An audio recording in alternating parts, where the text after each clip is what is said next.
आप देख रहे हैं यूथ एजेंडा लाइव। आज सामने हैं यूथ एजेंडा के संपादक GN तिवारी और आज का शीर्षक है आज़ादी की लड़ाई अभी बाकी है।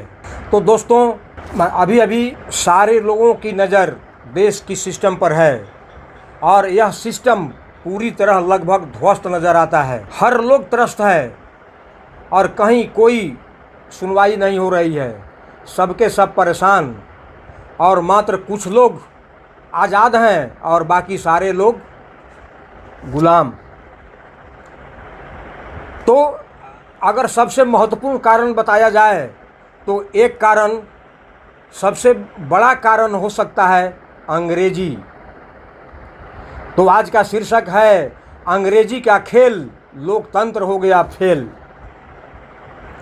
अंग्रेजी ने किया देश का बंटाधार, बेरोजगारी हो या भ्रष्टाचार, देशद्रोही नारे हो या कोरोना का उपचार, सभी में अंग्रेजी ने लगाया अड़ंगा, लोकतंत्र को बना दिया लंगड़ा, जिससे संसद में भी चोर उचक्कों की हो गई भरमार। अब आम जन लाचार, इनकी सोच नहीं है निराधार। स्वतंत्रता संग्राम में देशभक्त भारतीय मारे गए या मरवा दिए गए क्योंकि वे आज़ादी के समर्थक थे। अंग्रेजी के समर्थकों ने सैकड़ों अपमानजनक शर्तों पर भी सत्ता का स्थानांतरण कबूल कर लिया और इसे ही देशवासियों को आज़ादी बता दिया। उस समय यानी 1947 में देश के संभ्रांत परिवारों के कुछ हजार लोग ही अंग्रेजी जानते होंगे, पर देश के सभी सरकारी कार्यालयों में कामकाज की भाषा अंग्रेजी बना दिया गया। सारे दस्तावेज अंग्रेजी में बनाए गए एवं बनाने जाने लगे। उच्च शिक्षा की भाषा भी अंग्रेजी ही रख दिया गया। देश की भाषा एवं देश की ज़रूरत को ही नज़रअंदाज कर दिया गया। फिर इन्हें देशभक्त कैसे कहा जा सकता है? वे तो अंग्रेजी भक्त रहे और देश की जनता को गुमराह करते रहे। जनता बिना समझे उनके भाषणों पर विश्वास कर ताली बजाती रही और वे भ्रष्टाचार में लग गए।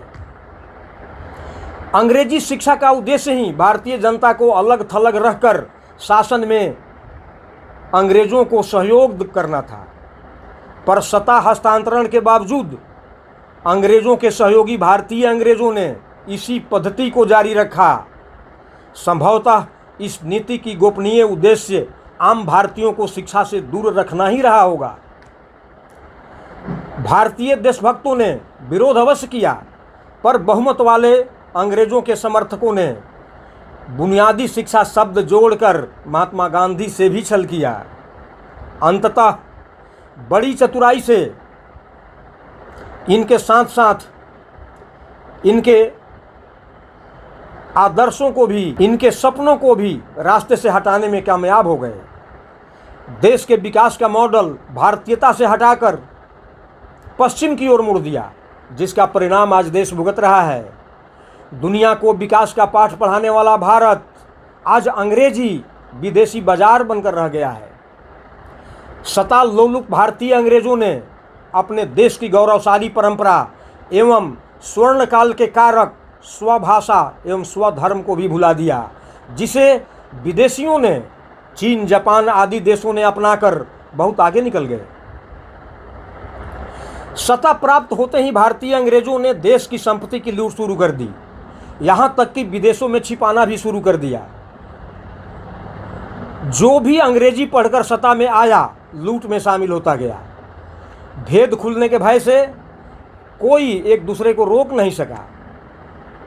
आम जनता अंग्रेजी ज्ञान के अभाव में देखकर भी, पढ़कर भी समझ नहीं सकी, धोखा खाती रही और उनके भाषणों पर तालियां बजाती रही। जैसे जैसे अंग्रेजी पढ़ने वालों का सत्ता कार्यालयों में प्रवेश बढ़ता गया, चोर बढ़ते गए।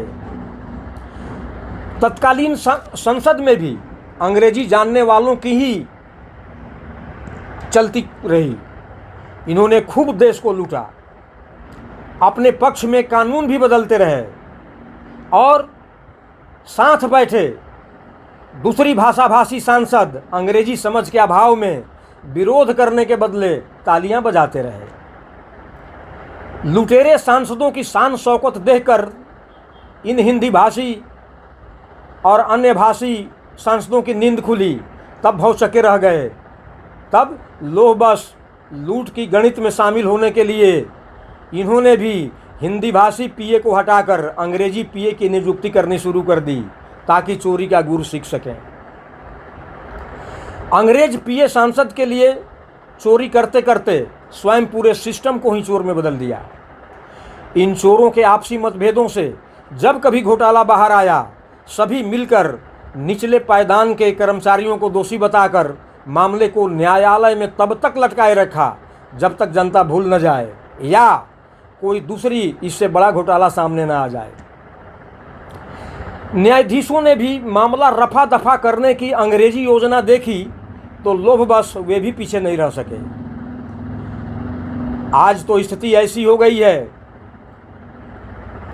कि जितने भी चोरी रोकने के सरकारी विभाग खुले, सरकारी प्रयास किए गए, वे सारे विभाग चोरी कराने में ही लिप्त पाए जाते रहे हैं। जितनी बड़ी जांच एजेंसी उतनी ही बड़ी घूस, उतनी ही बड़ी फीस, उतनी ही बड़ी चोरी।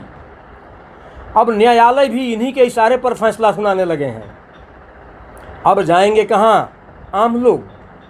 मजबूरी में घूस के देकर, पैसे देकर अपना काम कराने के लिए मजबूर हैं। यही इनकी नियति बन गया है। कहाँ है भारत का संविधान, भारत का कोर्ट कानून या सरकार या लोकतंत्र?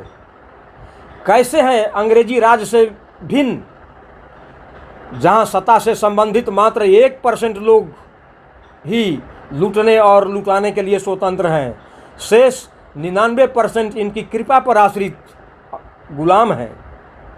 इन्होंने देश को धोखा देकर रात में ट्रांसफ़र ऑफ पावर लिया, अभी आज़ादी लेना बाकी है। अतः जुआओं, कान खोलकर सुन लो, आज़ादी के अलावे दूसरा कोई रास्ता नहीं है। चूँकि सर्वविदित है कि ऊपर से नीचे तक सत्ता के लोग लोभी, भ्रष्टाचारी बन चुके हैं और एक चोर देशभक्त नहीं हो सकता। और अगर तुम जिस चोरों के सामने जाते हो तो वे तुम्हारा भला नहीं कर सकते। चोर चोर का भाई हो सकते हैं, तुम्हारा भाई कभी नहीं हो सकते।